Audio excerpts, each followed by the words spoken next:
My name is Barbara, and I am 70 years old. After my husband's early death 25 years ago, I poured my entire life into Stephen, my only son.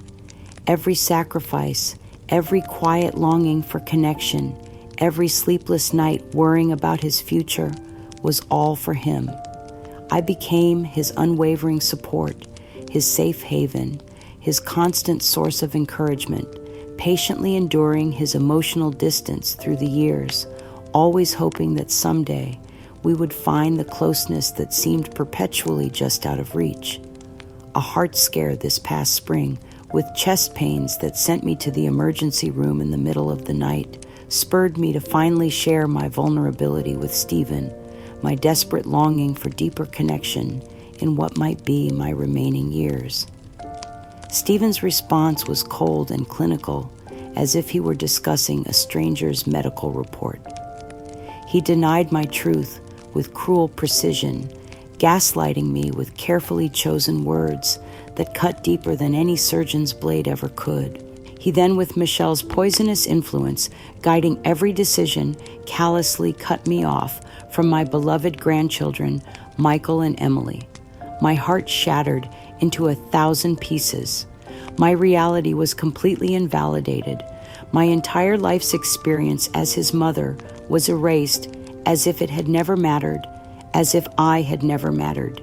Yet, hidden away in my desk drawer, years of treasured correspondence with Eleanor, my pen pal and retired family therapist, held objective proof of Stephen's patterns of neglect.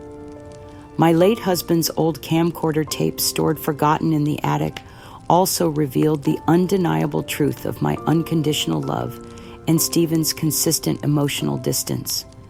They had gravely underestimated a grandmother's quiet determination and a mother's fierce love.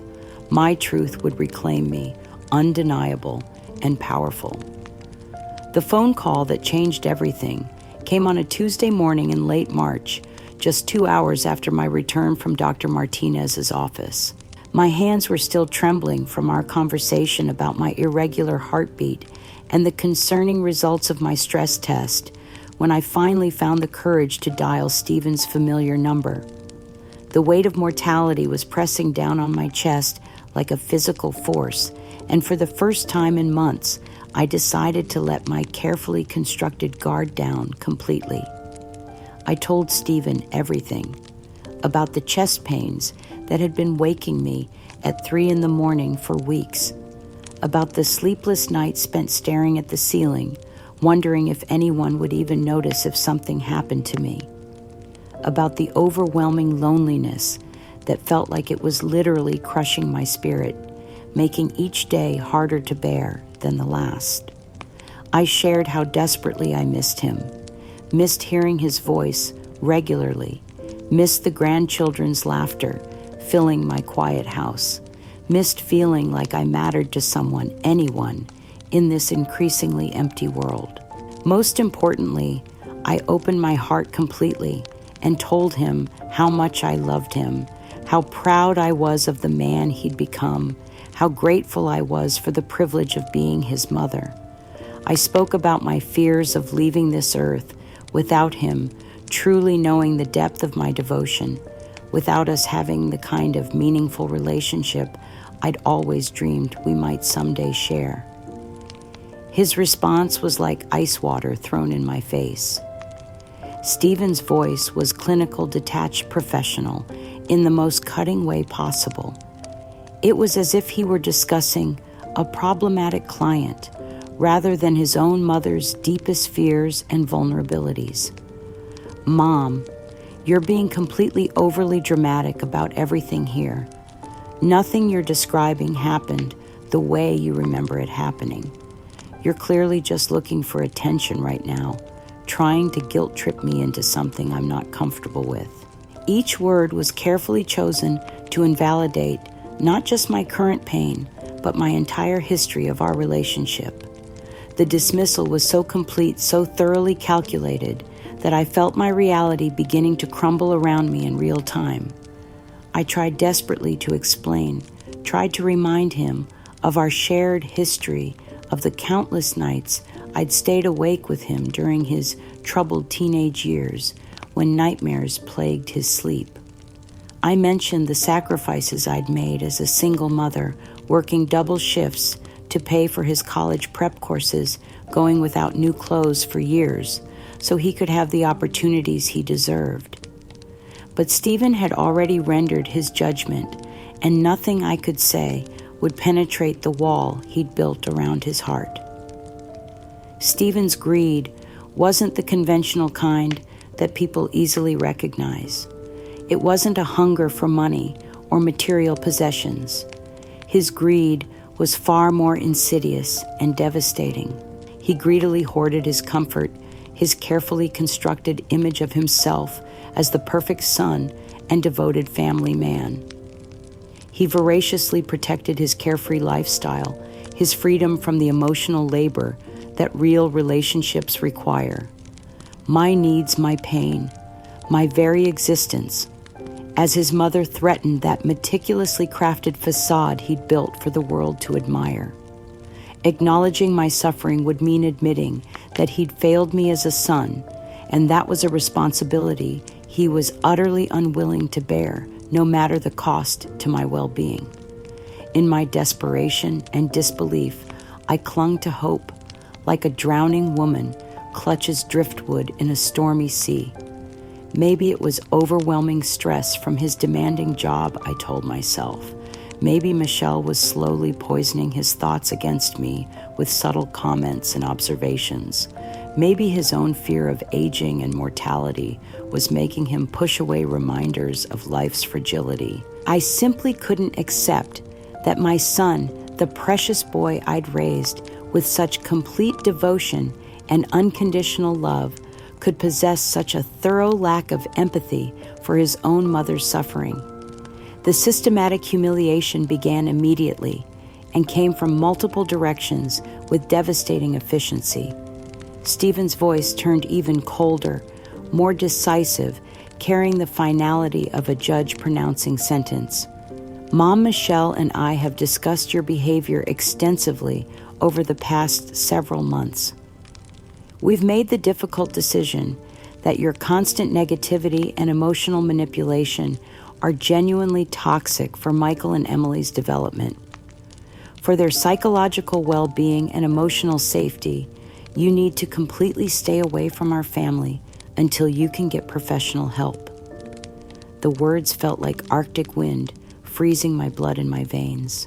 My grandchildren, my precious Michael and Emily, were being used as weapons against me, their innocent love transformed into a tool of my own destruction. Michelle's voice suddenly filled the speaker, her tone saccharine sweet, but laced with venom that burned like acid. It's really for the absolute best, Barbara. You can be quite emotionally exhausting to be around, and children are incredibly sensitive to negative energy and toxic dynamics. We're simply protecting them from unnecessary psychological stress and drama. Her voice carried the suggestion that I was some kind of diseased creature that might contaminate her precious children with my grandmother's love and concern. The final crushing blow came from my own brother Robert within just hours of my devastating conversation with Stephen.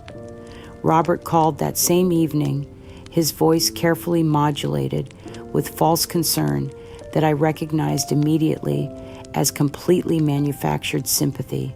Honestly, Barb, I've been thinking about this situation, and you've always had a tendency to make things so much more complicated and dramatic than they actually needed to be. Maybe Stephen has a valid point here that you should consider. You really do need to stop making yourself the victim in every single situation. It's not healthy for you or anyone around you. The combined psychological assault left me completely reeling, as if I'd been attacked by a coordinated team of emotional assassins. 3 people I had loved unconditionally and trusted completely had just conspired to systematically invalidate my entire reality, to collaboratively rewrite my history as both a mother and grandmother. I felt utterly discarded, like yesterday's newspaper thrown carelessly into the trash without a second thought. The silence that followed their collective rejection was absolutely deafening. No more regular calls from Stephen, checking on my well-being. No more sweet, innocent voices of Michael and Emily, calling to tell me excitedly about their adventures at school or their latest discoveries. No more connection to the family I'd given my entire adult life to build, nurture, and protect. I sat alone in my empty house, surrounded by photographs of happier times, when love seemed genuine and permanent, feeling like I was literally disappearing from existence itself, becoming invisible, even to those who should have loved me most. The weeks that followed brought an escalating campaign of cruelty that I never could have imagined in my worst nightmares, orchestrated with the precision of military strategists planning a complete annihilation. Stephen and Michelle's methodology became crystal clear, the total and permanent erasure of my existence from their carefully curated lives. When I attempted to send birthday cards to Michael and Emily, lovingly selected and filled with grandmotherly messages of love and encouragement, they were returned to me, unopened, coldly marked refused in Michelle's distinctive handwriting. My phone calls, once welcomed and anticipated, now went directly to voicemail systems that were eventually reprogrammed to automatically block my number entirely. Even my attempts to reach out through email were met with automated responses that felt like electronic slaps across my face, each one reinforcing my new status as an unwanted intruder in lives I had helped shape and nurture. Then came the legal correspondence delivered by certified mail, with all the cold bureaucratic formality of a business transaction designed to intimidate and silence. Their attorney, clearly expensive and experienced in family warfare, had meticulously drafted a cease and desist notice that painted me as a dangerous stalker, threatening the safety and well-being of an innocent family. The letter systematically cataloged my crimes, attempting to maintain telephone contact with my son, sending greeting cards to my own grandchildren, and engaging in harassment through persistent, unwanted communication. Every expression of love, every desperate attempt to maintain the family bonds I'd spent decades building had been legally transformed into evidence of my mental instability and potential dangerousness. They were strategically using Michael and Emily as human shields, claiming that every single action I took was motivated by malicious intent rather than grandmotherly love, all while systematically destroying the beautiful, loving relationship I'd carefully built with those precious children over years of devoted caregiving and unconditional affection. The most devastating realization struck me like a lightning bolt when I accidentally encountered their social media presence during a moment of weakness and desperate curiosity. There they were, in living color, Stephen, Michelle, and my beloved grandchildren, all radiant smiles and apparent joy at what looked like a perfect family outing to a local amusement park. The photographs showed them enjoying cotton candy, riding carousel horses, and laughing together in seeming bliss. The caption accompanying these images was carefully crafted to inflict maximum psychological damage, making absolutely beautiful memories with our precious little ones today. Life is so much more peaceful and joyful when you consciously remove toxic influences and surround yourself only with positive energy.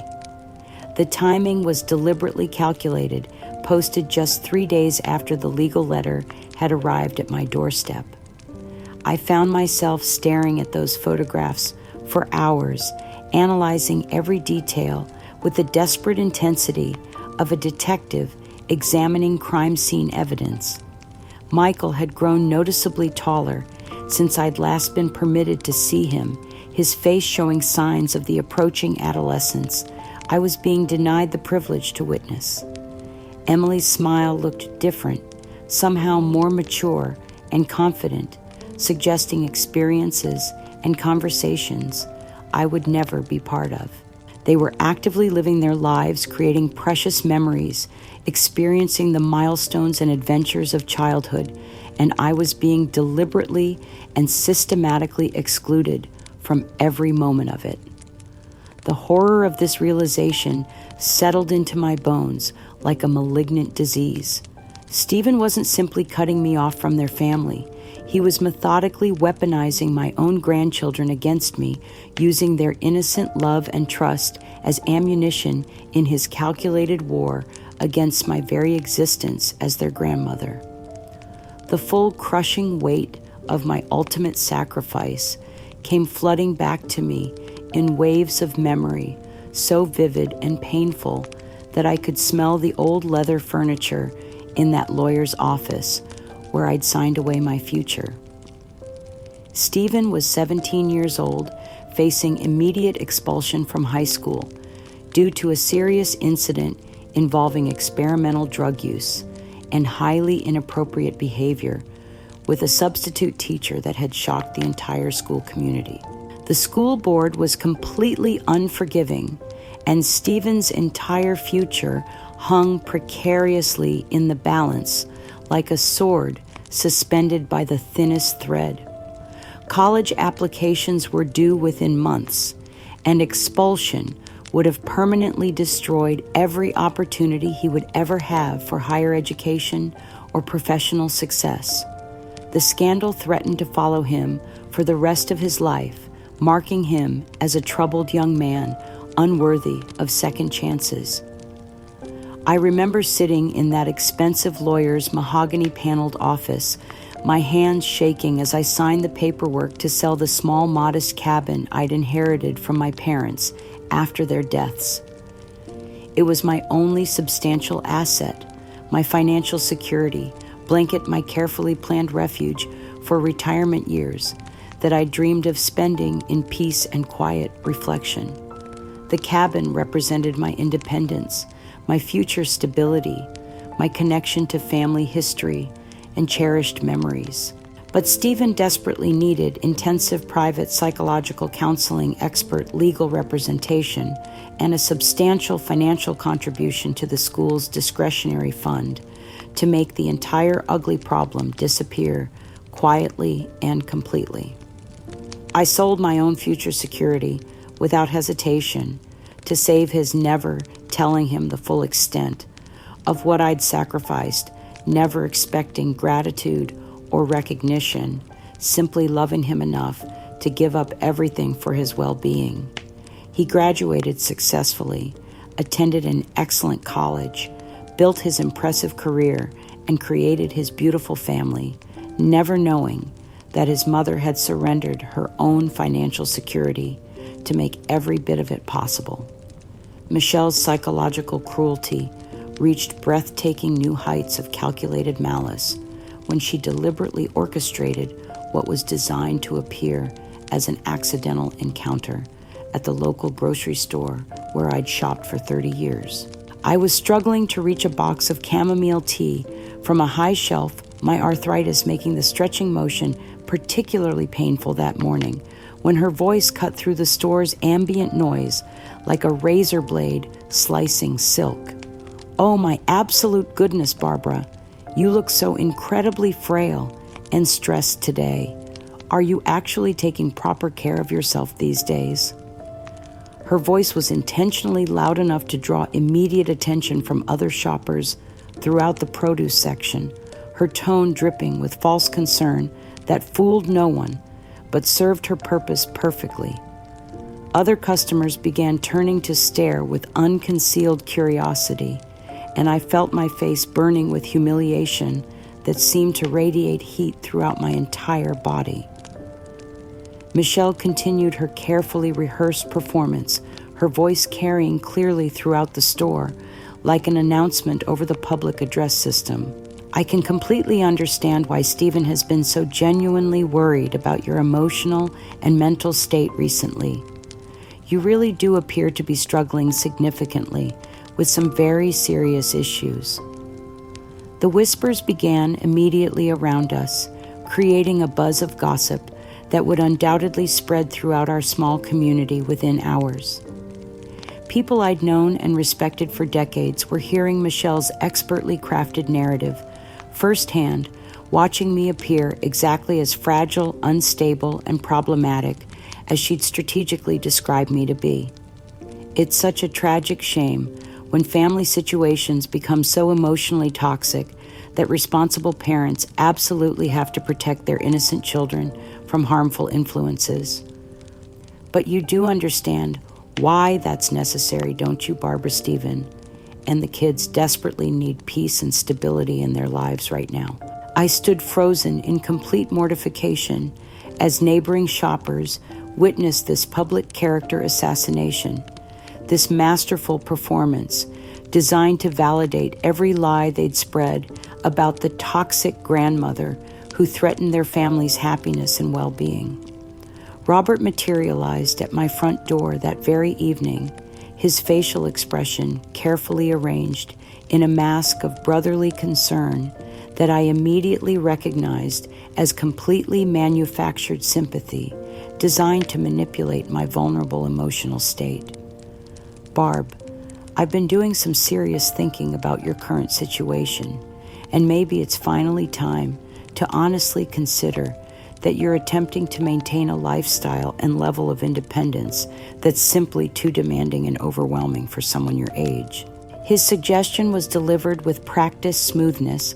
I should sell my house, my final sanctuary, and the last symbol of my independence, and move into a smaller, more manageable apartment where he could helpfully assist in managing my finances and daily affairs.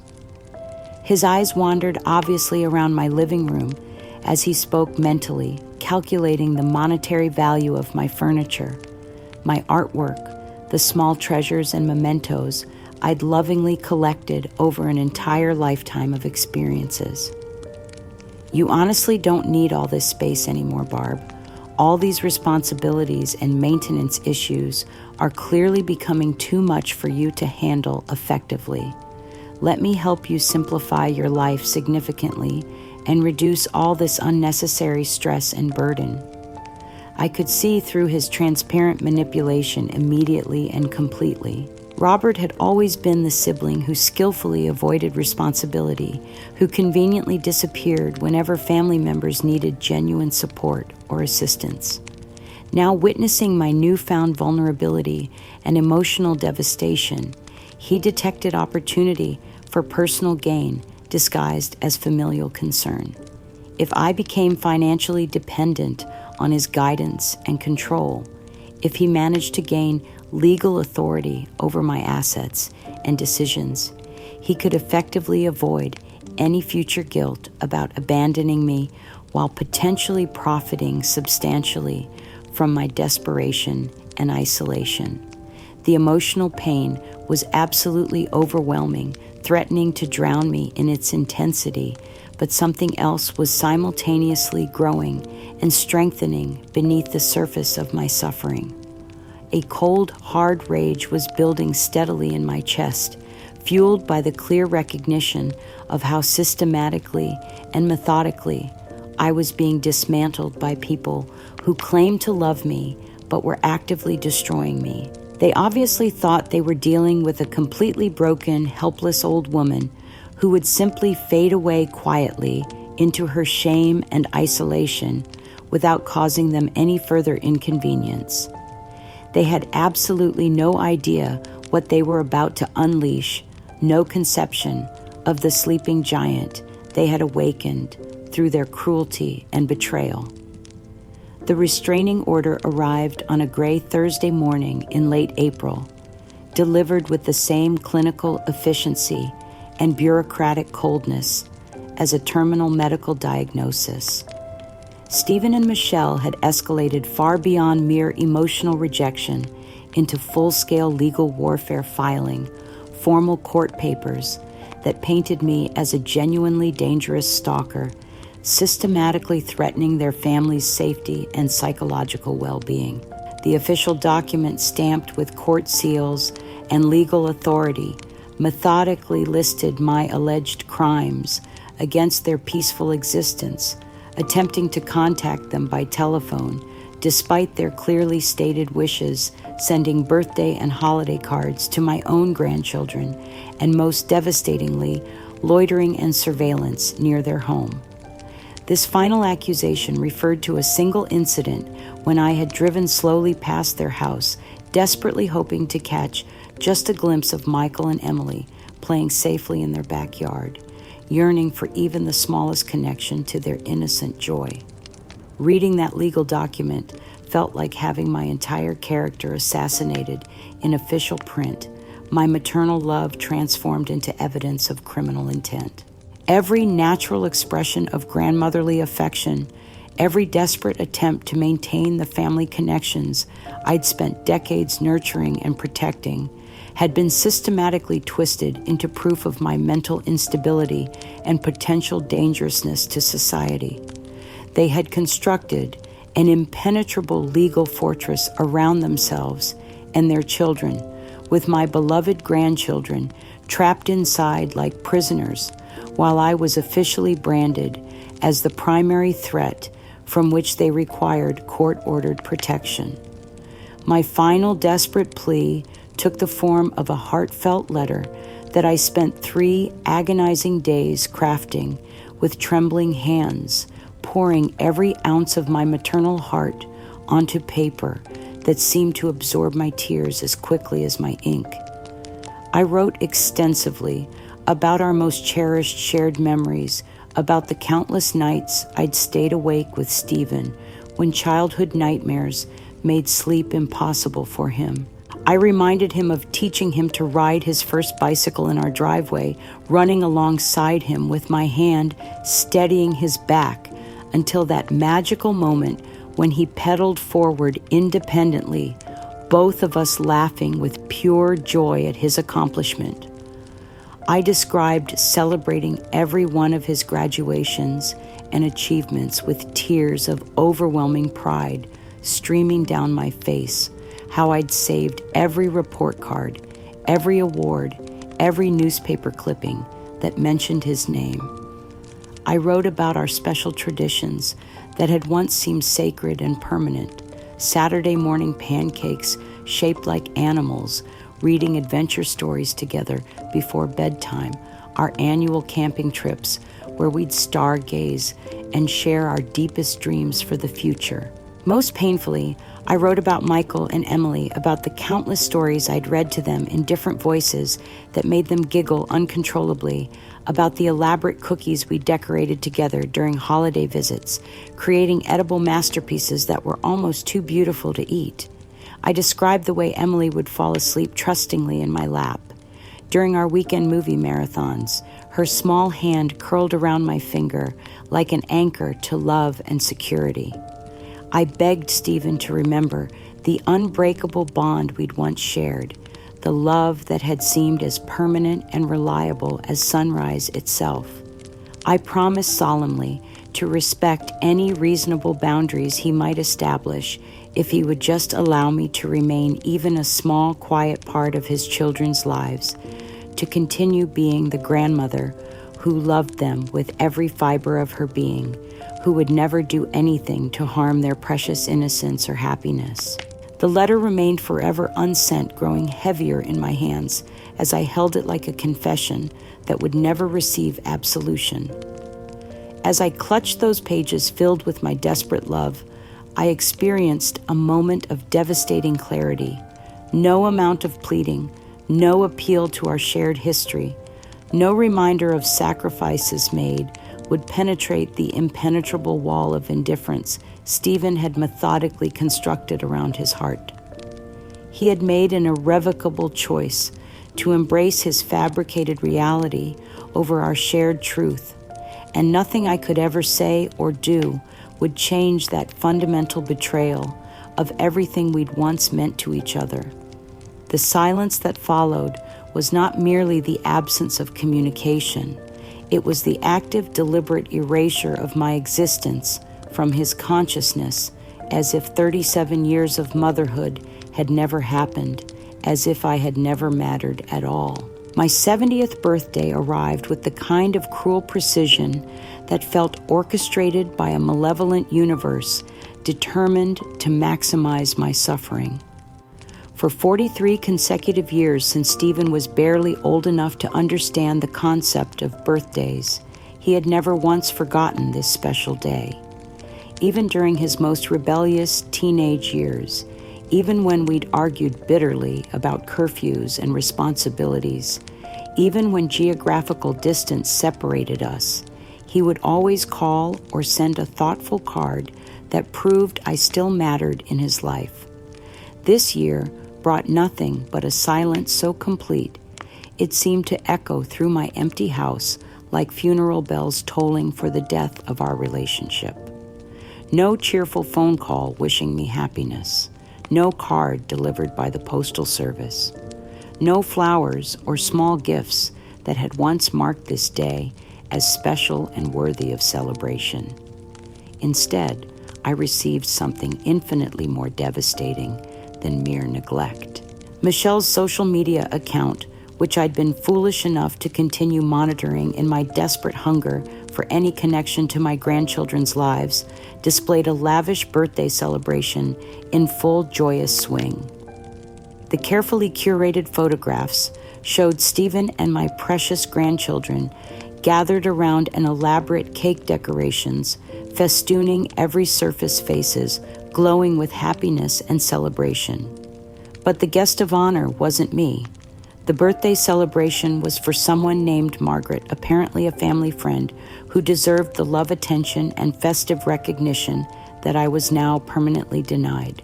The caption read with deliberate cruelty, "Celebrating our absolutely dear friend, Margaret's very special day. We're so incredibly grateful for authentic, genuine relationships and completely toxicity-free celebrations. Life is truly beautiful when you consciously surround yourself with people who bring only positive energy and real love." The message was unmistakably clear and intentionally devastating. On my 70th birthday, while I sat alone in my silent house with only memories for company, they were publicly and elaborately celebrating someone else, someone who deserved the family love and attention I had been deemed unworthy to receive. The cruelty was so perfectly calculated, so expertly timed for maximum psychological impact, that I had to grudgingly admire its vicious efficiency, even as it systematically destroyed what remained of my emotional stability. This wasn't accidental indifference or thoughtless neglect. This was deliberate psychological torture, meticulously designed to maximize my pain while highlighting my complete and permanent exclusion from the family I had created, nurtured, and loved with every breath in my body. In my deepest moment of despair, sitting alone and clutching the unopened birthday card I'd foolishly purchased for Stephen in hopeful anticipation, I suddenly remembered Eleanor with the clarity of divine inspiration. My dear pen pal, my lifeline to sanity in this nightmare landscape of gaslighting and systematic manipulation, my connection to objective reality when everyone else seemed determined to convince me I was losing my mind.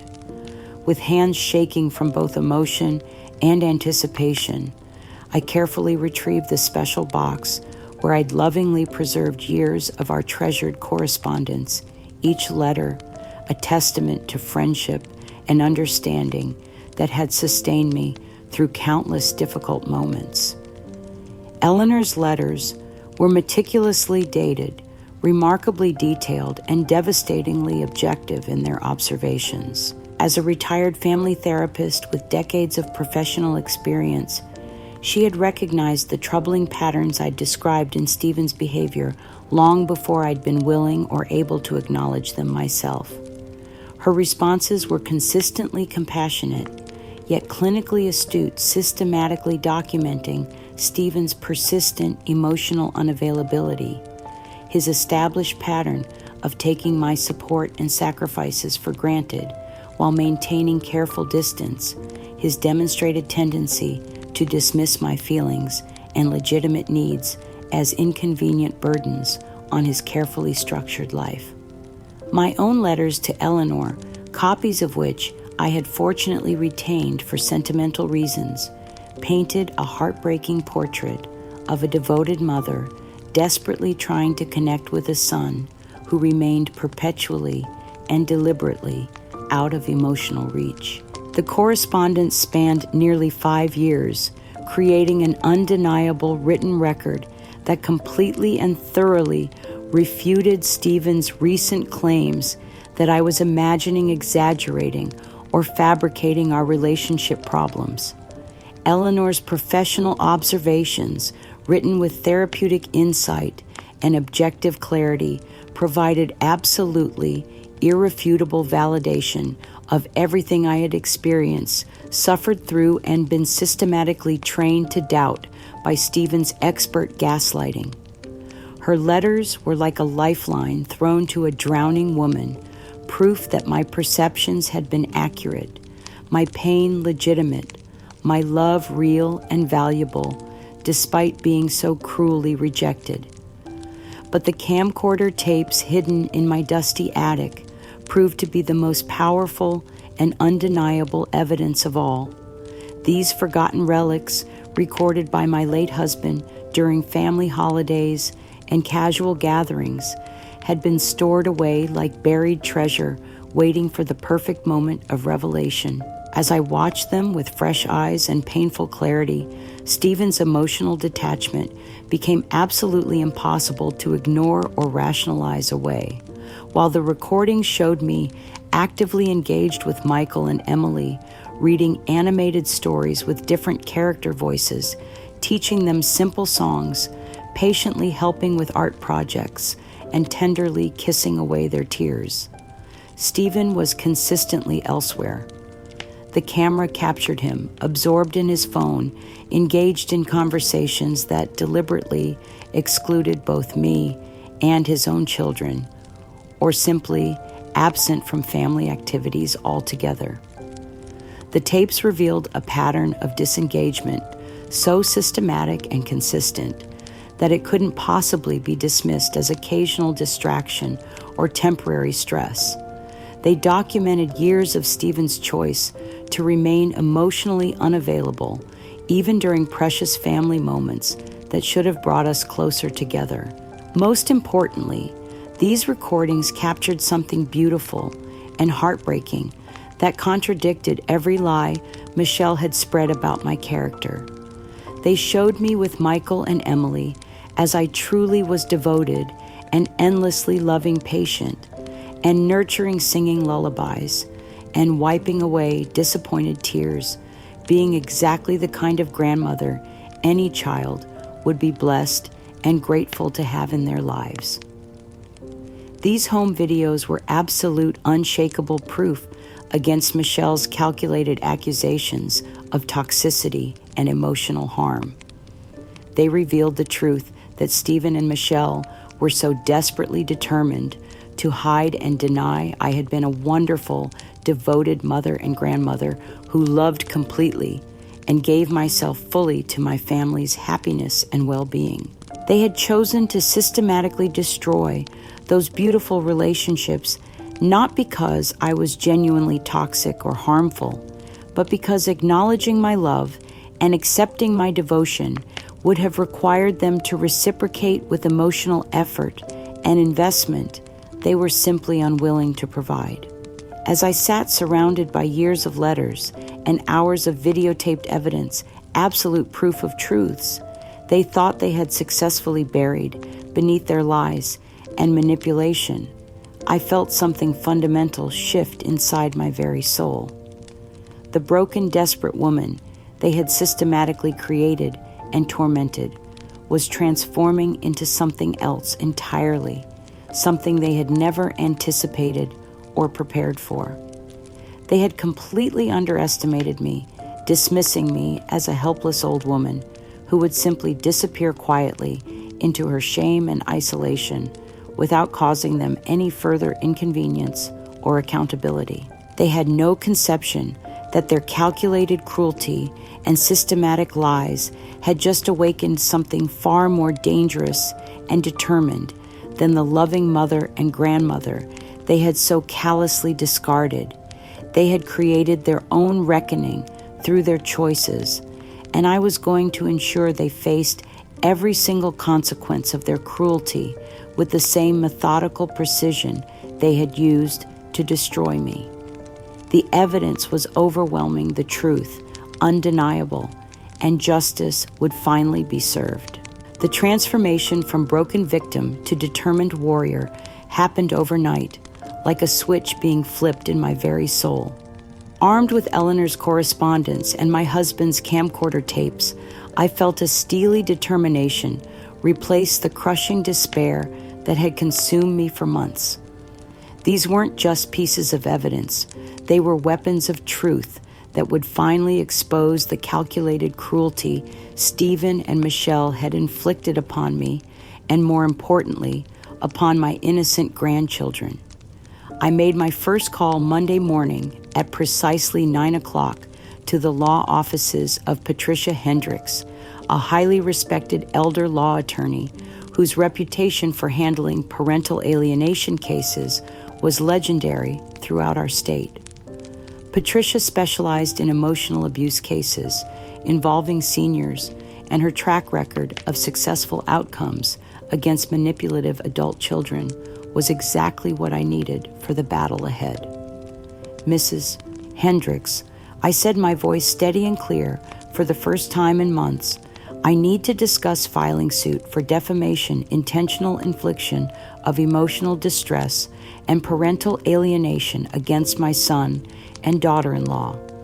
I have substantial evidence documenting years of systematic emotional abuse and manipulation. The words felt powerful, leaving my lips each syllable a declaration of war against those who had underestimated my resolve. Patricia listened intently as I described the evidence I possessed, her professional excitement growing audible as I detailed Eleanor's objective observations and the damning footage that contradicted every lie Stephen and Michelle had spread about my character. Barbara, she said finally, what you're describing is a textbook case of elder abuse and parental alienation. We're going to make them pay for every moment of suffering they've caused you. Stephen and Michelle's initial reaction to the formal legal notice was exactly what I'd anticipated: stunned disbelief, followed by dismissive arrogance.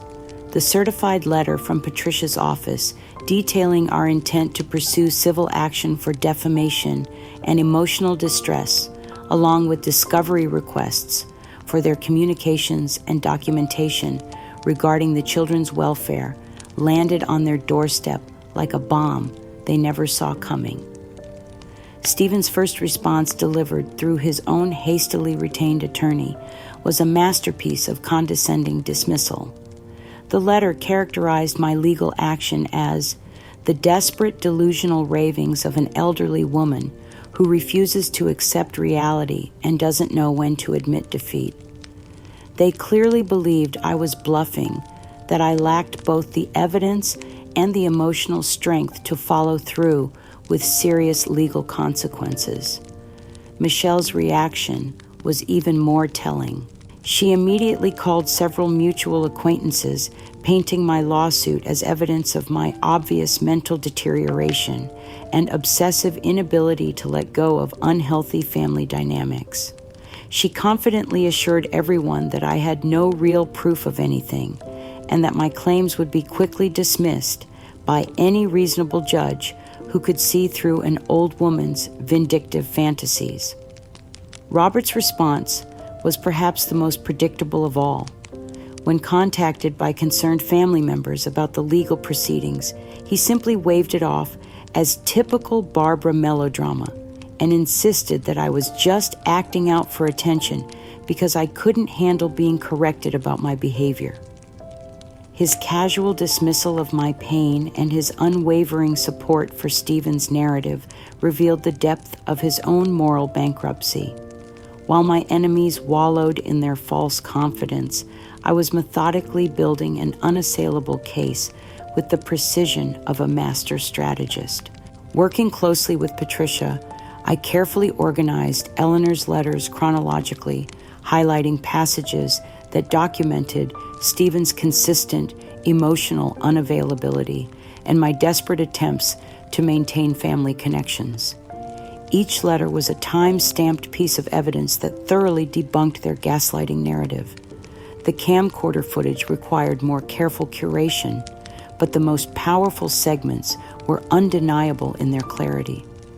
Patricia arranged for professional video editing to create a compelling presentation that juxtaposed Stephen's emotional distance with my obvious devotion to Michael and Emily. The contrast was so stark that no reasonable person could maintain that I was the toxic influence they'd portrayed me to be. I also began reaching out strategically to my senior poetry group women who had known me for years and could testify to my mental clarity, emotional stability, and genuine character. These friendships, built over decades of shared experiences and mutual support, became my foundation of strength as I prepared for the legal battle ahead. Most importantly, I ensured that news of my legal action reached key community figures through carefully orchestrated conversations. I wasn't spreading gossip or seeking sympathy. I was strategically positioning the truth to counter the lies that Stephen and Michelle had already begun spreading about my mental state and motivations. The message I sent to Robert through our mutual cousin was brief but unmistakable. The truth always reveals itself, Robert, no matter how painful, and denying it won't change reality. You've chosen your side, and now you'll live with the consequences of supporting emotional abusers over your own sister. Stephen's escalation was swift and predictably vicious. Realizing that I was serious about pursuing legal action, he abandoned any pretense of family concern and revealed the calculating manipulator he'd always been beneath his carefully constructed facade. His attorney sent increasingly threatening letters promising to destroy Barbara's remaining reputation and countersue for frivolous litigation and emotional distress caused by my baseless accusations. The most revealing aspect of Stephen's response was his immediate shift to offensive tactics rather than any attempt to address the actual evidence I possessed. Rather than explaining away Eleanor's observations or the camcorder footage, he chose to attack my credibility and threaten financial ruin if I continued pursuing justice. Michelle's participation in this escalation was even more disturbing. She launched a coordinated social media campaign designed to preemptively discredit any evidence I might present. Her posts became increasingly venomous, describing me as a mentally unstable elderly woman obsessed with destroying her son's happiness, and claiming that my lawsuit was proof of my dangerous delusions and inability to accept reality. They still believed their influence and carefully crafted public image would protect them from the consequences of their actions. They had no idea that their aggressive response was actually providing additional evidence of the very manipulation and emotional abuse I was documenting. Every threatening letter, every public attack on my character, every attempt to discredit my evidence only strengthened my case and validated my decision to seek justice. As I watched their desperate attempts to silence me, I felt something I hadn't experienced in months, the intoxicating sensation of reclaimed power. They had underestimated my intelligence, my resources, and most critically, my determination to protect my grandchildren from their continued psychological manipulation. The loving mother and grandmother they had discarded was gone forever, replaced by someone far more dangerous to their carefully constructed lies. The weeks following my legal declaration transformed me into someone I barely recognized, someone stronger and more focused than I'd ever been in my entire life. Working closely with Patricia Hendricks and drawing strength from Eleanor's continued correspondence, I methodically assembled a case so comprehensive and damning that even Stephen's expensive legal team would struggle to counter its overwhelming evidence. Eleanor's letters proved invaluable, not just as documentation, but as professional validation of my experiences. Her background as a licensed family therapist gave her observations a weight that transcended mere personal opinion. Patricia was particularly excited about Eleanor's detailed analysis of Stephen's behavioral patterns, which she had documented with clinical precision over our 5-year correspondence. But I wasn't content to simply build a legal case in isolation. I began volunteering at the Riverside Community Center, where I helped coordinate art therapy sessions for seniors dealing with family estrangement. My visible involvement in meaningful community work directly contradicted Michelle's carefully constructed narrative about my mental instability and social toxicity. The other volunteers and participants at the center consistently describe me as warm, insightful, and emotionally stable. Their testimonials became another layer of evidence that Patricia planned to present in court, demonstrating that the only people who found me problematic were those who had a vested interest in discrediting my character. My new opportunity emerged from these community connections in the form of my relationship with David Chen, a former student from my teaching days who had become a respected investigative journalist for a major regional newspaper. David had always remembered me fondly as the teacher who encouraged his writing talents, and when he learned about my situation, through mutual acquaintances, he offered to investigate the story from a professional perspective. David's interest wasn't based on sympathy or personal loyalty. He recognized the broader social significance of elder abuse and parental alienation cases that were becoming increasingly common as family dynamics shifted in modern society. My case, with its extensive documentation and clear pattern of systematic emotional manipulation, represented an opportunity to expose these hidden forms of domestic abuse.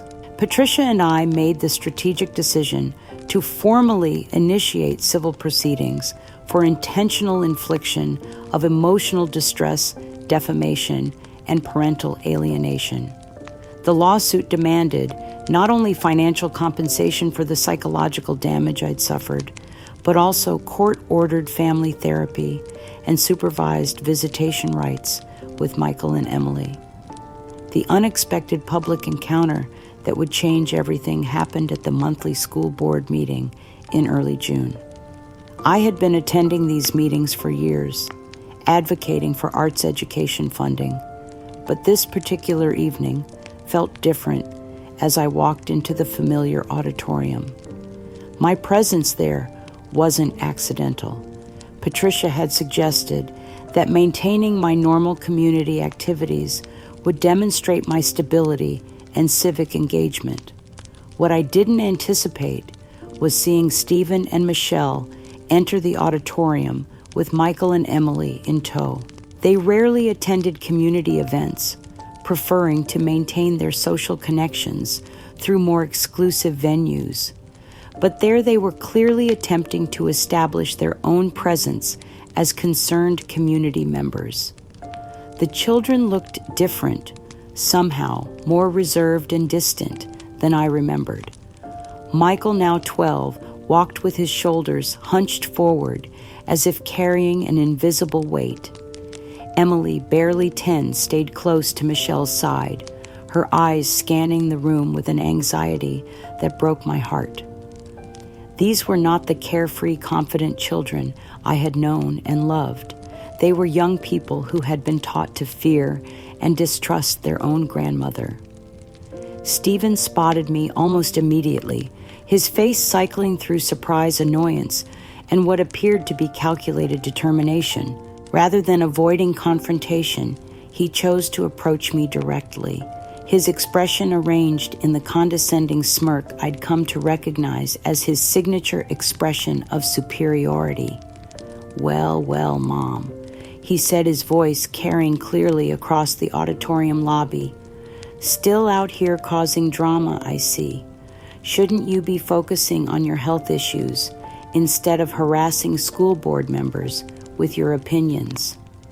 His tone was designed to sound concerned to casual observers while delivering a subtle threat about my age and supposed mental fragility. Michelle joined the attack with her own brand of passive-aggressive cruelty, speaking loudly enough for nearby community members to hear every word. "It's really quite sad, isn't it, Stephen? All these delusional accusations and obsessive behavior. I keep hoping she'll get the professional help she obviously needs, instead of making false claims against her own son and grandchildren. Her performance was masterful in its calculation, presenting herself as the long-suffering daughter-in-law dealing with a mentally unstable mother-in-law, while simultaneously planting seeds of doubt about my credibility with influential community members. Several school board members and local business owners were within earshot witnessing what appeared to be a family tragedy, rather than the deliberate character assassination it actually was. Michael and Emily stood frozen during this exchange, their eyes carefully averted from mine, as if they'd been trained not to make contact. The pain of seeing my grandchildren taught to fear me was almost unbearable, but it also strengthened my resolve to expose the psychological manipulation they were enduring. Rather than engaging in a verbal altercation that would only validate their narrative about my instability, I remained calm and dignified, responding only with a gentle smile that suggested I knew something they didn't. My restraint clearly frustrated Stephen, who had obviously hoped to provoke an emotional outburst that would support their claims about my mental state. The dramatic moment I had been anticipating arrived when Patricia Hendricks approached our group, her professional demeanor and expensive briefcase immediately commanding attention from everyone in the vicinity. She had been waiting in her car for exactly this opportunity, knowing that Stephen and Michelle's arrogance would eventually create the perfect public setting for what came next. "Mr. Stephen Morrison and Mrs. Michelle Morrison," Patricia announced formally, her voice carrying the authority of legal proceedings. "You are hereby served with a civil summons for defamation, intentional infliction of emotional distress, and parental alienation, along with subpoenas for deposition phone records and social media account access." The legal documents were presented with ceremonial precision in full view of school board members, community leaders, and other parents who had gathered for the meeting.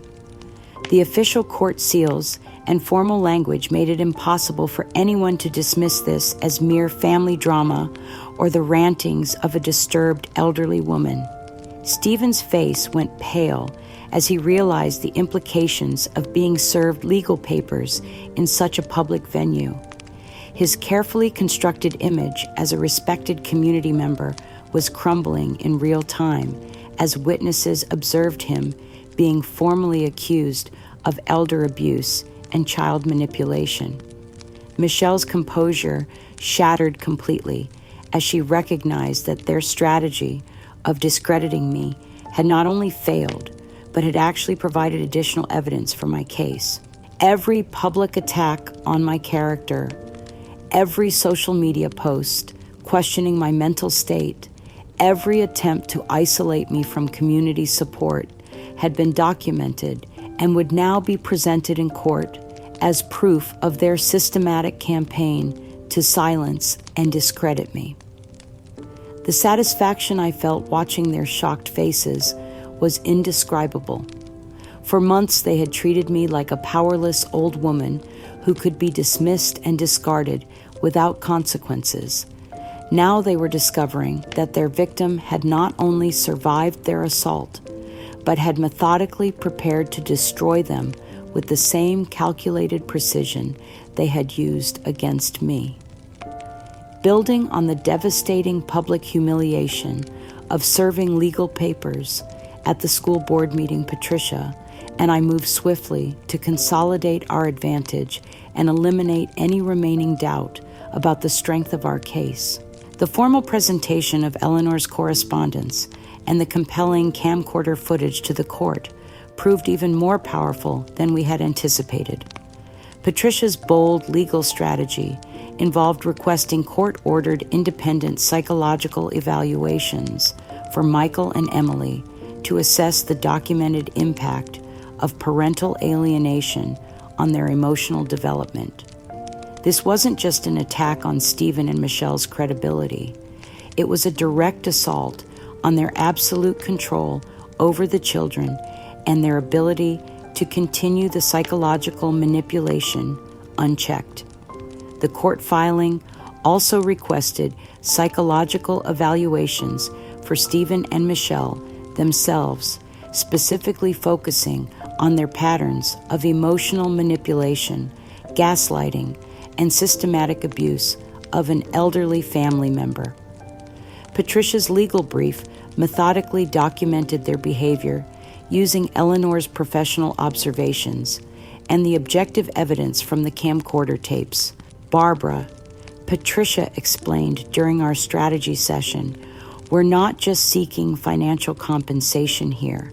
We're dismantling their entire narrative and exposing them as the emotional abusers they've always been. Once the court recognizes the pattern of manipulation, they'll lose all credibility in any future custody or visitation disputes. Michelle's response to the escalating legal pressure was exactly what we had predicted, a desperate and increasingly vicious online smear campaign that revealed the true depths of her malicious character. No longer content with subtle suggestions about my mental state, she created multiple fake social media accounts to spread increasingly outrageous lies about my past. The fabricated stories she circulated became progressively more extreme and defamatory. She claimed I had been emotionally abusive to Stephen throughout his childhood, inventing detailed scenarios that any professional could recognize as psychologically implausible. She suggested I had been professionally disciplined during my teaching career for inappropriate behavior with students, a lie so easily disproven that it actually strengthened our defamation case. Most despicably, Michelle began spreading rumors that I was developing dementia and that my lawsuit was evidence of my deteriorating mental capacity and inability to distinguish reality from fantasy. She enlisted support from carefully selected friends and acquaintances who agreed to share and amplify these lies without verifying their accuracy. Robert's role in this campaign was characteristically cowardly, but equally damaging. Rather than actively participating in the defamation, he simply refused to defend me when others repeated Michelle's lies, allowing his silence to suggest that there might be some truth to her accusations. His passive support of their narrative provided them with additional credibility among people who knew our family history. David Chen's investigative journalism proved to be the nuclear weapon in our arsenal of truth. His extensive background research had uncovered not only the fake social media accounts Michelle had created, but also the digital fingerprints that traced them directly back to her personal devices and internet connections. The exclusive story David published in the major regional newspaper was a masterpiece of investigative reporting that instantly transformed public perception of our conflict.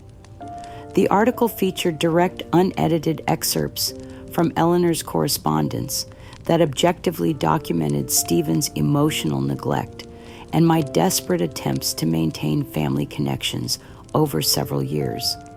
Most powerfully, David included compelling screenshots and video clips from the camcorder tapes that showed the stark contrast between Stephen's emotional detachment and my obvious devotion to Michael and Emily.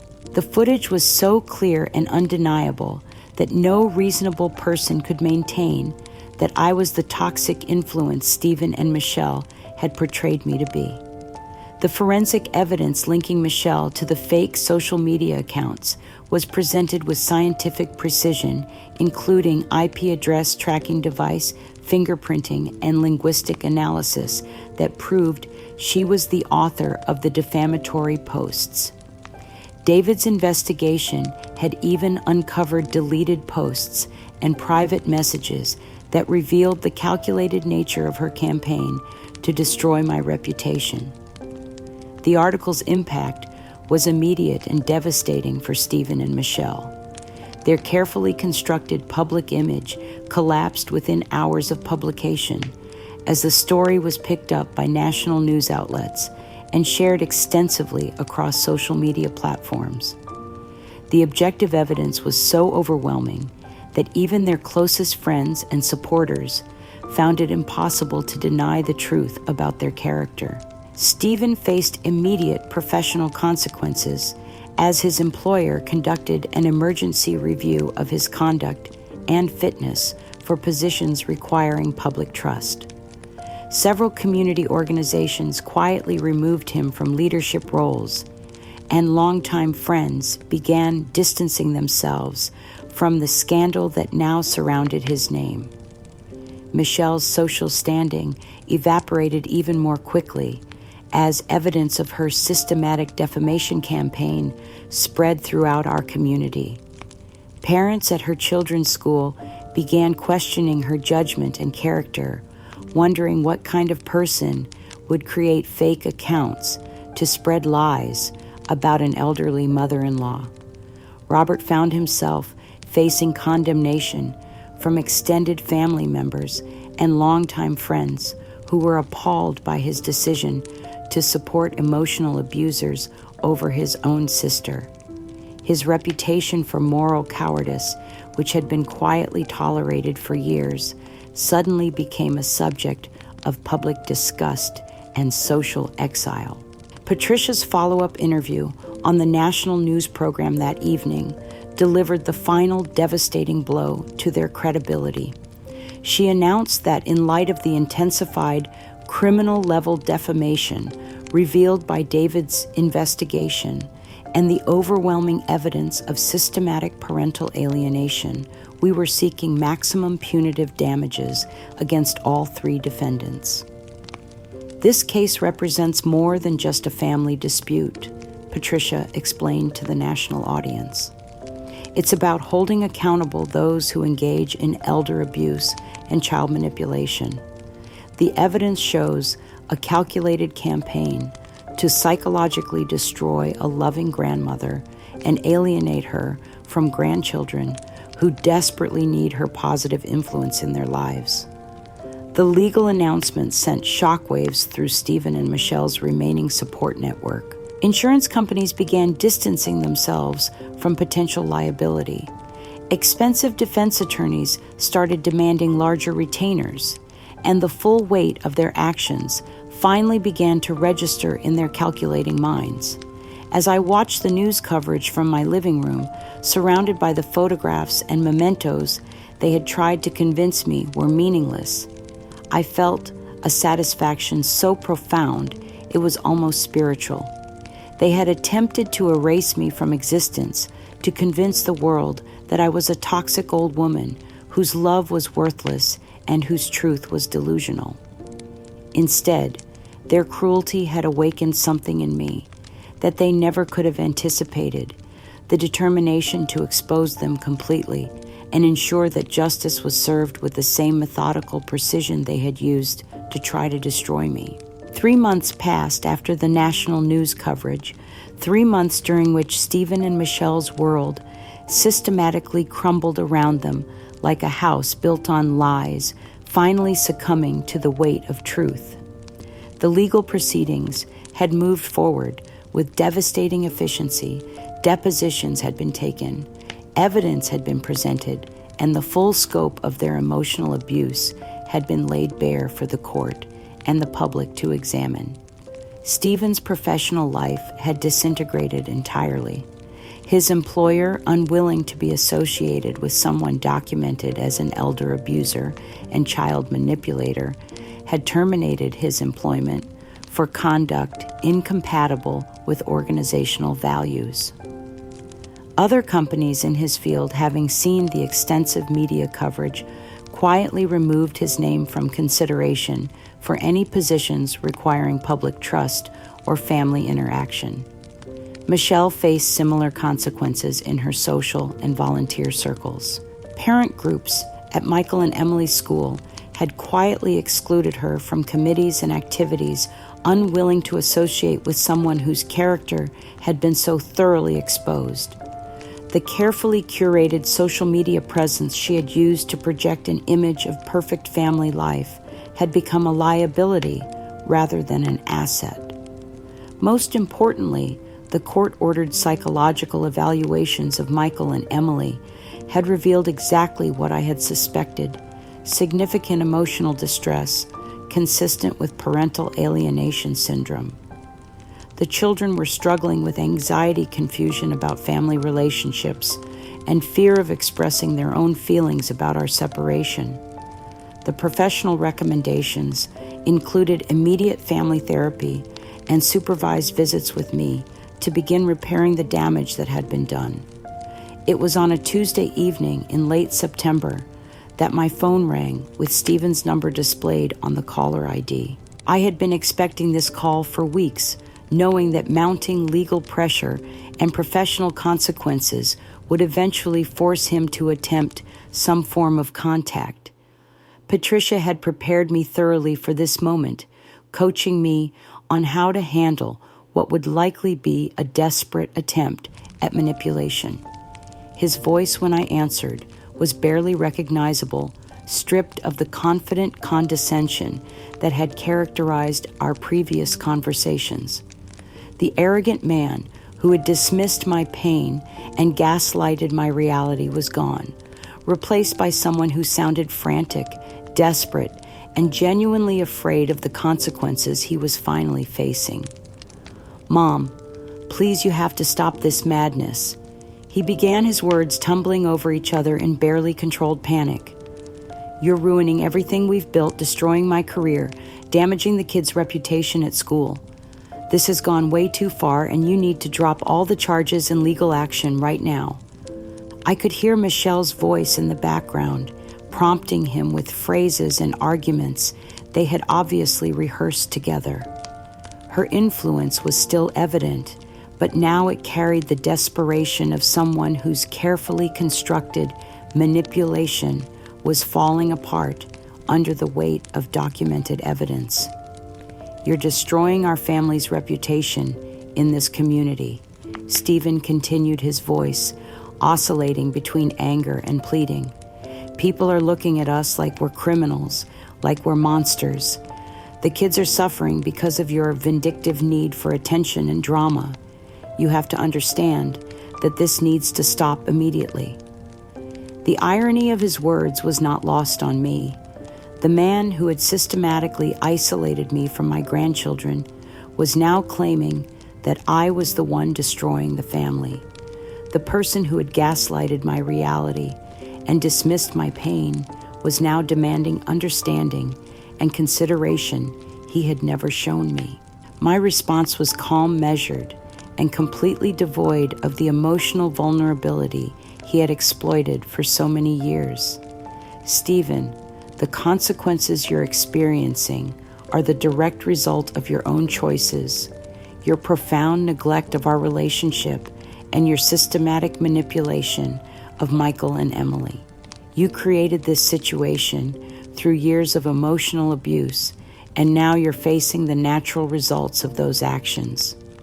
I paused, letting the weight of my words settle between us before continuing. "My pursuit of justice for what you've done to me and to your own children is absolutely non-negotiable.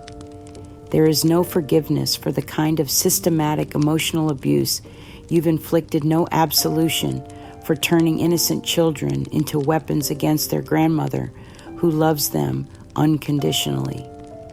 The shift in Stephen's approach was as predictable as it was pathetic. Realizing that threats and emotional manipulation were no longer effective weapons against me, his tone became wheedling, desperate, almost childlike in its transparent neediness. "Mom, I know we've had our differences, but you've always been there for me when I really needed help," he said, his voice taking on the artificial warmth of someone trying to manipulate a mark. "I'm in serious financial trouble because of these legal fees and the job situation. If you could just help me out with some money to get back on my feet, maybe we could work something out privately." Michelle's voice became more audible in the background, coaching him through what was obviously a rehearsed script designed to extract financial assistance while appearing to offer reconciliation. "Tell her about the kids missing her," I heard Michelle whisper. "Make her think this is about family healing." Stephen obediently parroted her suggestions. "The kids have been asking about you, wondering why Grandma doesn't visit anymore. If you could just loan me enough to cover the legal expenses, we could drop all this legal nonsense and go back to being a normal family. Emily specifically mentioned missing your bedtime stories." The calculated cruelty of using my grandchildren's supposed emotional distress as leverage for financial manipulation was breathtaking in its audacity. They were still trying to weaponize Michael and Emily's feelings, still attempting to use my love for those children as a tool for their own benefit. But I was no longer the broken, desperate woman who could be manipulated through appeals to my maternal instincts or grandmotherly love.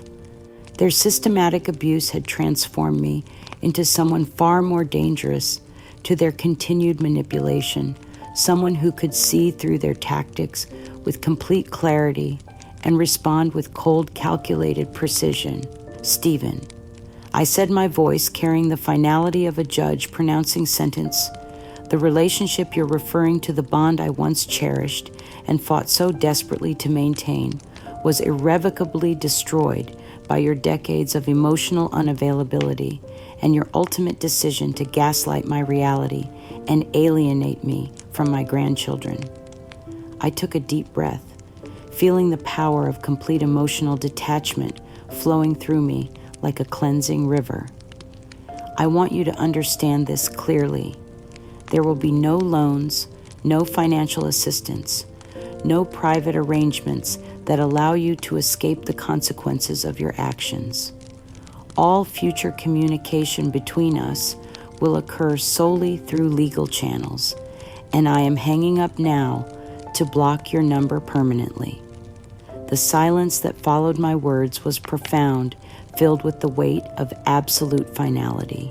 For the first time in our entire relationship, Stephen was hearing his mother speak to him with complete emotional detachment, without the underlying current of hope and love that he had taken for granted and exploited for decades.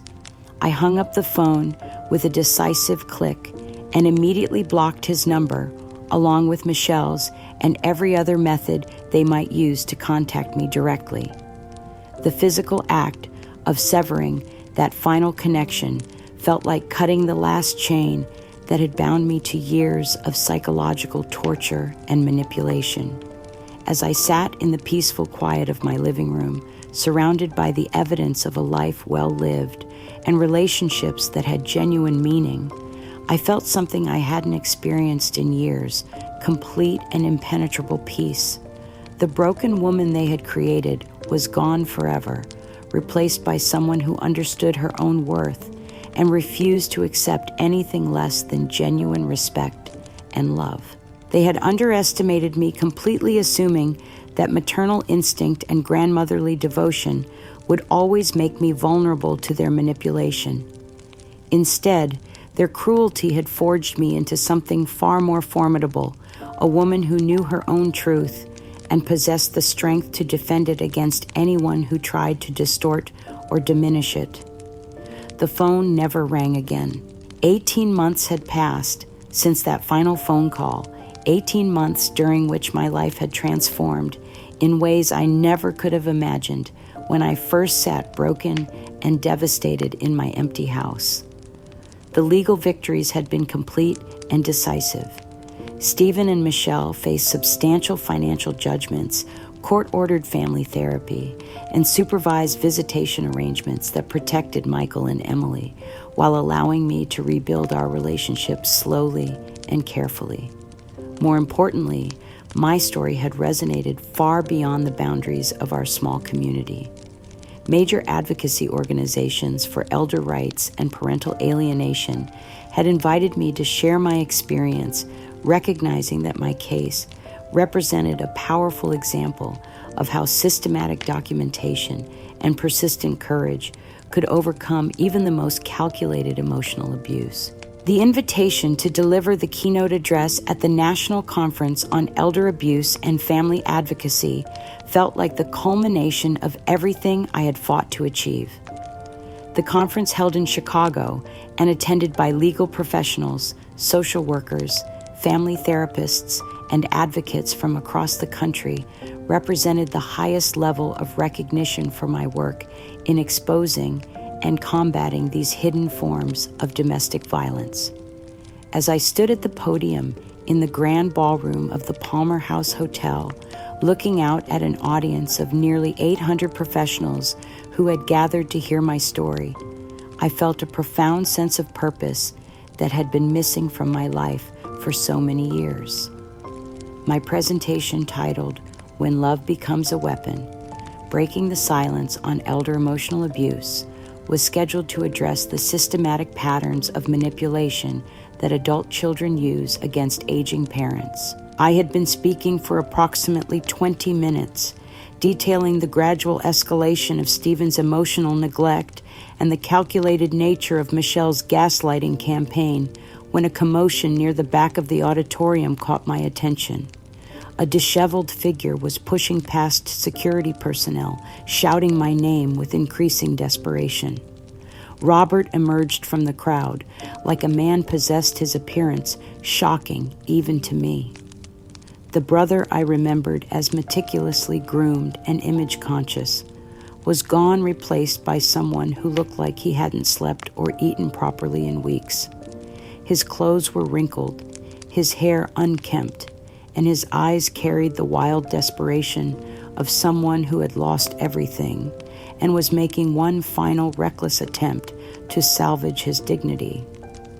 "Barbara," he screamed, his voice cracking with emotion as security moved to intercept him. "These people need to know what you really are. They need to know the truth about what you've done to our family." The audience fell silent, the professional atmosphere suddenly charged with the uncomfortable tension of witnessing what appeared to be a personal family crisis playing out in public. I could see conference organizers moving toward the microphones, preparing to restore order, but I held up my hand to signal them to wait. Robert's outburst escalated as he continued to struggle against the security personnel, attempting to escort him from the auditorium. "She's a liar," he shouted, his voice carrying clearly throughout the ballroom. "She's a cruel, unforgiving sister who destroyed her own family for fame and attention. Everything she's telling you is fabricated, twisted, to make herself look like a victim when she's really a vindictive old woman who can't accept responsibility for her own behavior." The accusations poured out of him in a torrent of desperate fury, each word carefully chosen to recreate the gaslighting narrative that had once been so effective in silencing me. She turned Stephen's children against their own father. She used money and manipulation to destroy their marriage. She's standing up there, lying to all of you about being abused, when she's the one who caused all the pain in our family. I could feel the audience's confusion and discomfort as they witnessed this raw, emotional attack on my credibility. Some attendees who were unfamiliar with the extensive documentation of my case began murmuring among themselves, clearly disturbed by Robert's passionate denials and accusations. The moment felt surreal, like a nightmare, where all my progress and validation could be undone by the desperate lies of a broken man who had finally been forced to confront the consequences of his moral cowardice. Here I was, at the pinnacle of my professional recognition as an advocate for abuse, victims being publicly humiliated by my own brother in front of the very people who had honored my courage and resilience. But as I stood there watching Robert's complete breakdown unfold before an audience of trained professionals, I felt something unexpected, profound calm, and absolute certainty. This was not the terrified, gaslit woman I had been 18 months ago. This was someone who knew her truth so completely that no amount of desperate manipulation could shake her foundation. I remained perfectly still and composed, allowing Robert to fully expose his emotional instability and his complete lack of credible evidence for any of his accusations. Every word he screamed only served to demonstrate the kind of manipulative, reality-denying behavior that had enabled Stephen and Michelle's abuse for so long. The audience, composed primarily of mental health professionals and legal experts in family dynamics, began to recognize Robert's outburst for what it truly was, a textbook example of the very psychological manipulation tactics I had been describing in my presentation. His desperate attempt to discredit me was actually providing a live demonstration of the gaslighting techniques that abusers use when their victims find their voice and expose the truth. As security finally managed to escort Robert from the auditorium, his voice fading as he was removed from the building, I stood in the sudden silence, feeling not humiliation, but a deep sense of vindication. The very people Robert had hoped to turn against me had just witnessed firsthand the kind of psychological assault I had endured for years. I looked out at the audience, my voice steady and clear when I finally spoke. Ladies and gentlemen, what you just witnessed is a perfect example of what happens when enablers of abuse are finally forced to confront the consequences of their choices. My brother Robert, who spent years supporting those who systematically emotionally abused me, is now experiencing the collapse of the false narrative he helped create and maintain. The applause that followed was not just polite professional courtesy. It was the sound of recognition and respect from people who understood exactly what they had just observed. My presentation continued with even greater impact as the audience had now seen both the abuse and the recovery in real time. The following morning brought an opportunity I had not anticipated, but was fully prepared to embrace. The disruption at the conference had been recorded by multiple news outlets covering the event, and footage of Robert's unhinged attack on my credibility was already circulating on social media and news websites across the country. Patricia Hendricks, who had flown to Chicago to attend my presentation, recognized immediately that this moment represented the perfect opportunity to deliver a final devastating blow to anyone who might still question the validity of my experiences or the justice of my legal victories. Within 12 hours of Robert's public breakdown, Patricia had organized a national press conference in the same hotel where the Abuse Advocacy Conference was being held. The timing was strategic and powerful. Major news outlets were already in Chicago covering the conference, and the story of an elder abuse victim being attacked by her own brother at an advocacy event had captured national attention. Eleanor had flown in from California specifically to stand beside me during this moment of ultimate vindication. At 82 years old, she remained sharp, articulate, and passionate about ensuring that the truth she had documented so meticulously over our 5-year correspondence would finally be heard by the widest possible audience. The press conference was held in the hotel's main conference room with representatives from major television networks, newspapers, and online news platforms in attendance. The setup was professional and dignified, with Patricia serving as moderator, while Eleanor and I sat at a table covered with carefully organized evidence that would definitively end any remaining questions about the validity of my experiences. Ladies and gentlemen, Patricia began her voice carrying the authority of someone who had won landmark cases in elder abuse law. Yesterday's disruption at the National Conference on Elder Abuse provides us with a unique opportunity to address once and for all the systematic campaign of emotional abuse, gaslighting, and parental alienation that my client Barbara Morrison has courageously exposed and overcome. The evidence presentation was methodical and devastating in its completeness. Eleanor spoke first, her professional background as a licensed family therapist, lending credibility to her detailed analysis of the correspondence we had maintained over 5 years of Stephen's escalating emotional neglect and manipulation. As a trained professional with 40 years of experience in family dynamics, Eleanor explained to the assembled reporters, "I can state unequivocally that Barbara's case represents one of the most clear-cut examples of systematic emotional abuse and parental alienation I have ever documented. The patterns of behavior described in our correspondence are textbook examples of psychological manipulation designed to isolate an aging parent and weaponize grandchildren against their loving grandmother. The camcorder footage, professionally edited and presented on large screens, visible to all attendees, provided visual evidence that no amount of denial or gaslighting could contradict.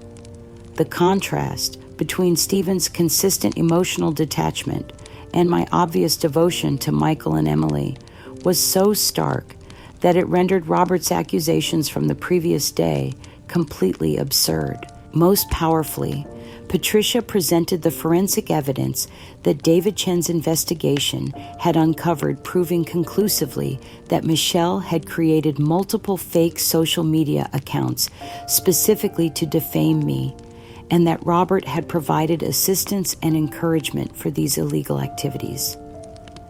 When it was my turn to speak, I felt a calm confidence that would have been impossible 18 months earlier. I addressed the cameras directly, my voice steady and clear, as I systematically dismantled every lie that Stephen, Michelle, and Robert had spread about my character and motivations. Stephen Morrison chose emotional neglect over family connection, I stated with quiet precision. Michelle Morrison chose manipulation and cruelty over honest communication. Robert Morrison chose cowardly enablement over moral courage. Each of them had countless opportunities to choose differently, to choose love and truth over convenience and self-protection. I paused, allowing the weight of my words to settle before continuing. Their systematic campaign to gaslight my reality and alienate me from my grandchildren was not a misunderstanding or a family disagreement. It was calculated emotional abuse, designed to silence my voice and erase my existence from the lives of children who desperately needed their grandmother's unconditional love. The questions from reporters were pointed and thorough, but every inquiry only provided additional opportunities to highlight the strength of our evidence and the completeness of our legal victory. When asked about Robert's accusations from the previous day, I responded with the kind of measured analysis that had become second nature after months of legal proceedings. My brother's public breakdown yesterday demonstrates exactly what happens when enablers of abuse are finally forced to confront the consequences of their choices. Rather than acknowledging his role in supporting emotional abusers, he chose to make one final desperate attempt to resurrect the gaslighting narrative that had been so thoroughly debunked by objective evidence. The impact of the press conference was immediate and overwhelming. Within hours, the story was being covered by every major news outlet in the country, with headlines focusing on the systematic nature of the emotional abuse and the strength of the evidence that had exposed it. Social media exploded with support for my courage in standing up to family members who had tried to silence and discredit me. The hashtag #BelieveBarbara began trending as thousands of people shared their own stories of family emotional abuse and parental alienation, creating a national conversation about these hidden forms of domestic violence. Stephen, Michelle, and Robert found themselves facing a level of public scrutiny and condemnation that made their previous social ostracism seem mild by comparison. Their names became synonymous with elder abuse and child manipulation. Their face is recognizable to anyone who followed news about family violence and psychological manipulation. Professional consequences followed swiftly. Stephen's attempts to rebuild his career were permanently derailed as employers refused to associate with someone whose abuse of his elderly mother had been so thoroughly documented and publicized. Michelle's social rehabilitation became impossible as the full extent of her calculated cruelty was exposed to national scrutiny. Robert's collapse was perhaps the most complete, as his role as an enabler and active participant in the defamation campaign destroyed not only his reputation, but his psychological stability. Reports from his hometown indicated that he had been forced to seek intensive mental health treatment after suffering what appeared to be a complete nervous breakdown. The focus of media coverage gradually shifted to the broader implications of my case for protecting vulnerable elderly Americans from family abuse and ensuring that grandparents' rights were respected in custody disputes. Legal experts praised the thoroughness of our evidence and the precedent our victory had established for future cases involving parental alienation and elder emotional abuse. 6 months after the national press conference that had sealed Stephen and Michelle's public disgrace, I was in my garden on a peaceful Saturday morning in early spring when I heard the familiar sound of footsteps on my front porch. The legal battles had been resolved, the financial judgment satisfied, and my supervised visits with Michael and Emily had evolved into genuine healing relationships that brought joy back into all our lives. Through my kitchen window, I could see a figure sitting on my front steps, hunched over like someone carrying an unbearable weight. It took me several moments to recognize Stephen, so dramatically had his appearance changed since our last contact. The confident, condescending man who had once dismissed my pain with clinical detachment was gone, replaced by someone who looked physically diminished, emotionally broken, and utterly defeated by the consequences of his choices. When I opened the front door, Stephen looked up with eyes that held no trace of his former arrogance or manipulative calculation. His face was gaunt, his clothes hung loosely on his frame, and his entire demeanor conveyed the desperate hopelessness of someone who had lost everything and was making one final pathetic attempt to salvage some connection to his former life. "Mom," he said, his voice barely above a whisper, "I know I have no right to be here. I know what I've done to you, to us, to the kids. I've lost everything. Michelle left me, took the kids to her mother's, won't let me see them, except through court-supervised visits. My career is destroyed. My reputation is gone. I can't even find work doing basic office temp jobs." The words poured out of him in a rush of desperate confession, each admission another acknowledgement of the complete collapse of the life he had built on lies and manipulation. I was wrong about everything. I was cruel and blind and stupid. I let Michelle convince me that cutting you off was the right thing to do. But I see now that she was just using me, using the kids, using our whole family for her own twisted purposes. I stood in my doorway listening to his litany of self-pity and belated recognition, feeling remarkably little emotion beyond a mild curiosity about what he hoped to accomplish with this performance. The broken woman, who would have welcomed any acknowledgement of wrongdoing from her son, was gone, replaced by someone who understood that true accountability required more than desperate words, spoken only after consequences became unavoidable. Stephen's act of contrition was theatrical in its completeness, full of carefully chosen phrases about our sacred bond as mother and son, and his terrible loss of direction that had led him to temporarily forget the love we had shared. He spoke about his profound regret, his newfound understanding of how much I had always meant to him, and his desperate desire to rebuild our relationship.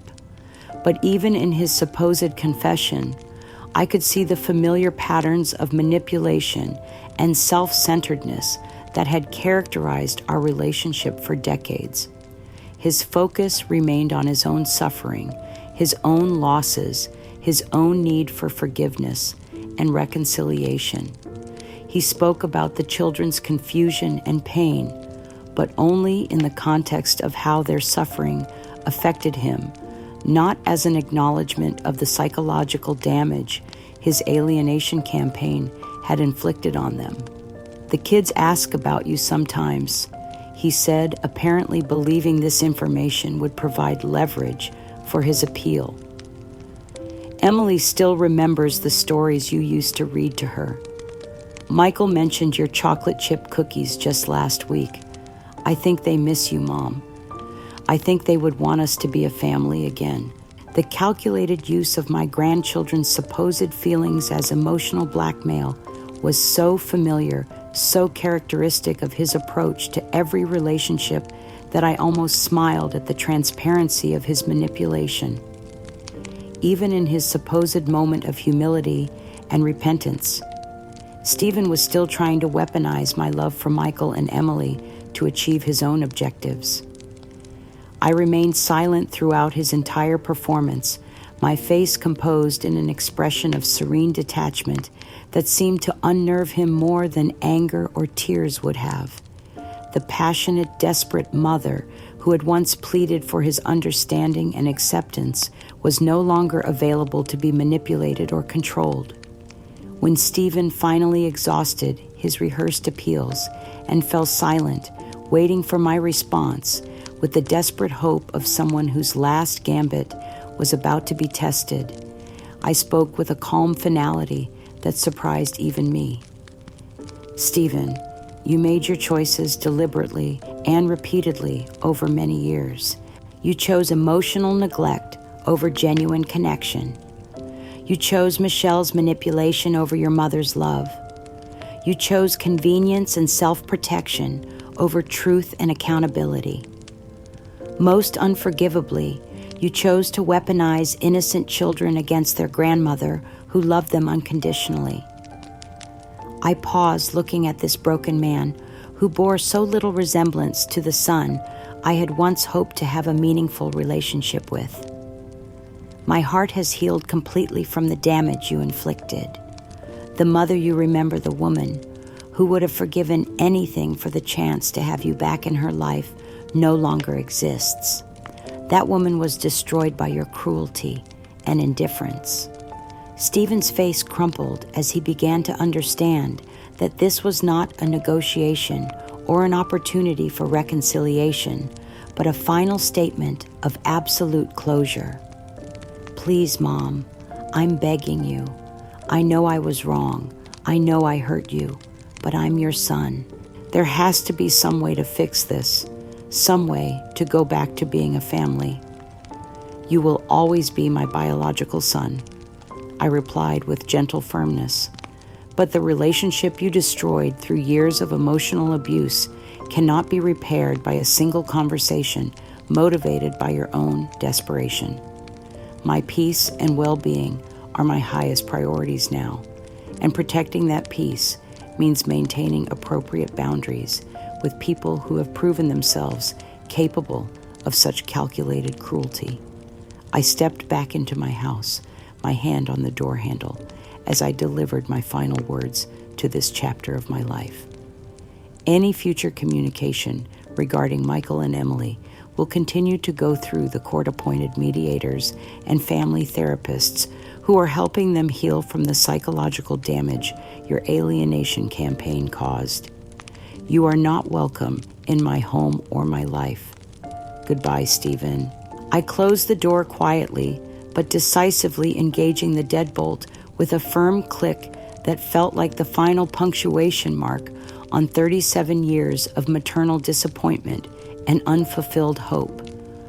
Through the window, I watched Stephen sit on my steps for several more minutes, his shoulders shaking with what appeared to be genuine grief for everything he had lost through his own choices. Eventually, he stood and walked away, and I never saw him again.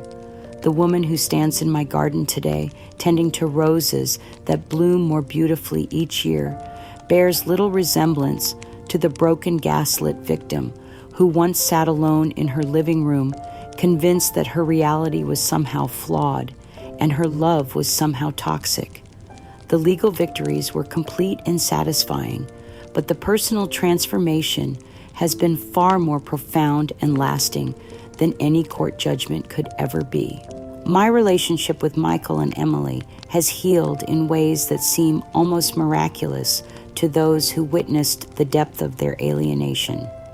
The court-ordered family therapy sessions initially felt awkward and stilted, but gradually evolved into genuine conversations where my grandchildren could safely express their confusion about what had happened and begin to understand that loving their grandmother didn't require them to choose sides or betray their parents.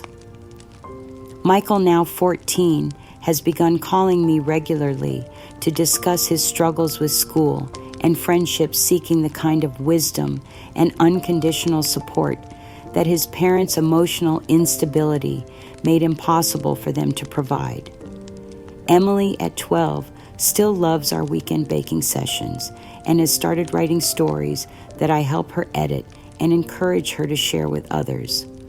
Most importantly, I have become a nationally recognized advocate for victims of elder emotional abuse and parental alienation. My story has been featured in documentaries, academic studies, and legislative hearings focused on strengthening legal protections for vulnerable older Americans. The speaking engagements that began with that conference in Chicago have evolved into a full schedule of presentations that take me across the country sharing hope with thousands of people who thought their voices could never be heard above the gaslighting of manipulative family members. My days are filled with genuine connections, meaningful work, and the quiet satisfaction of a life lived with complete authenticity. The community I have built around myself consists of people who value truth, courage, and genuine emotional intimacy, a stark contrast to the toxic dynamics that once defined my family relationships.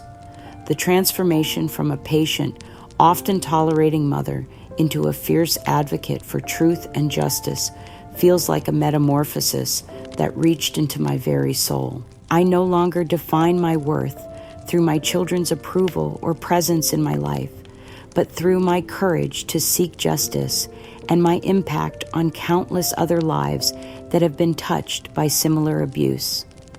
The philosophical lesson that emerges from this journey is both simple and profound. Emotional neglect and psychological manipulation can be every bit as destructive as physical violence, leaving scars that take years to heal and damage that affects multiple generations. But truth, when meticulously documented and courageously pursued, will always triumph over even the most sophisticated campaigns of denial and gaslighting.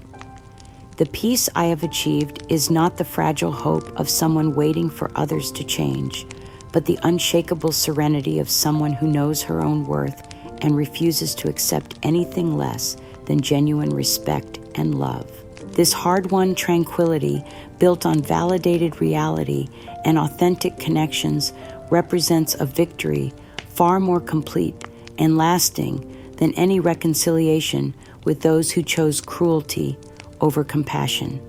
Yesterday evening, as I sat reading with Emily, curled up beside me on the couch, her head resting trustingly against my shoulder, as we shared a story about brave princesses and wise grandmothers, I felt a contentment so complete that it seemed to illuminate every corner of my heart. Our bond is now built on truth rather than manipulation, on genuine affection rather than weaponized emotions, on mutual respect rather than power struggles. Some wounds remain invisible to those who inflict them, but the deepest healing comes when truth finally speaks and sets the heart free.